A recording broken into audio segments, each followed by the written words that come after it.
welcome back to my channel. My name is Morgan and this is my review of A Guest in the House by Emily Carroll. You've already seen it in the title. This is a 5-star review, so I'm going to try and keep it as spoiler-free as possible. A Guest in the House is Emily Carroll's third full-length graphic novel. Before this, I'd already read her other two full-length ones, so those are When I Arrived at the Castle and then Through the Woods. There are some recurring themes across all three of them, so they're all horror, they're all folklore-y or fairy tale-esque, and they also have some kind of queer element. So, A Guest in the House. We're following our main character called Abby, who's newly married to this man who is fine. She works as a cashier, which she thinks is fine.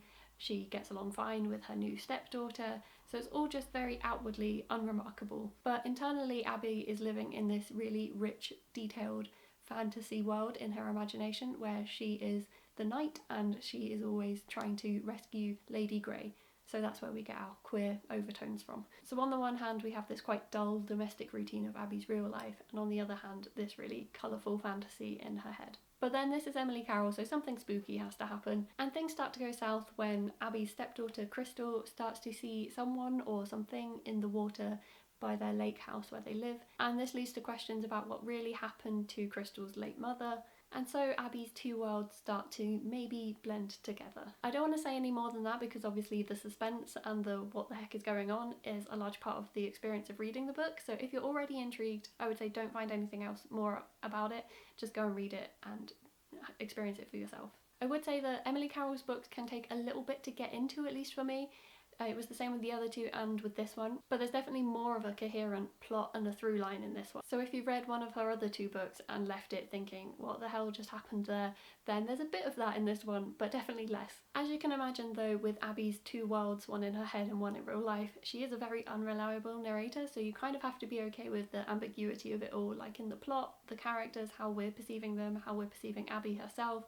It's all a bit up in the air. That said, that's one of my favourite things about this book, is that false sense of security it lures you into. You want to trust Abby. I think that's a normal part about picking up a book, right? Like, it's kind of a default state that the reader thinks that they want to root for the main character, no matter what they're like at the start at least. And Emily Carroll is really great at playing on that and winding you into this story and trusting everyone and thinking everything is fine until you realise, obviously too late, that it's very much not. It's a very slow horror. Not much happens on the page, at least at the start, and there's not blood and guts or anything like that, but it will just creep you out through the tension of it all. And it is incredibly tense. Even in those domestic scenes there is some kind of undercurrent of spookies.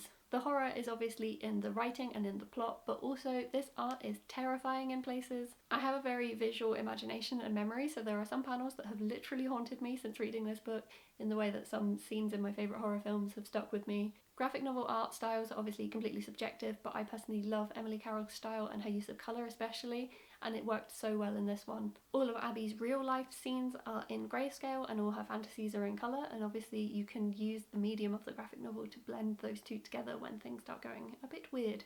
So yeah, without giving any spoilers, if you like art and being spooked, then I would definitely recommend A Guest in the House. And like I said, I had read the previous two, but I honestly couldn't tell you much about them now. They hadn't really stuck with me. So if you've read Emily Carroll before and thought they were okay, then definitely give this one a go. I think it's her best book by far. You can tell how much she's grown as a writer and an artist, which is so cool to see, and I'm really excited about whatever she comes out with next. And if you have read it already, then you know there is so much to talk about with that ending, so if you do want to talk about it, please just tag comments with spoilers and things like that.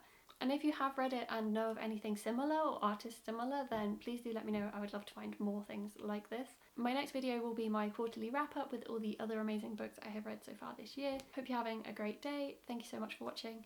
See you soon. Bye.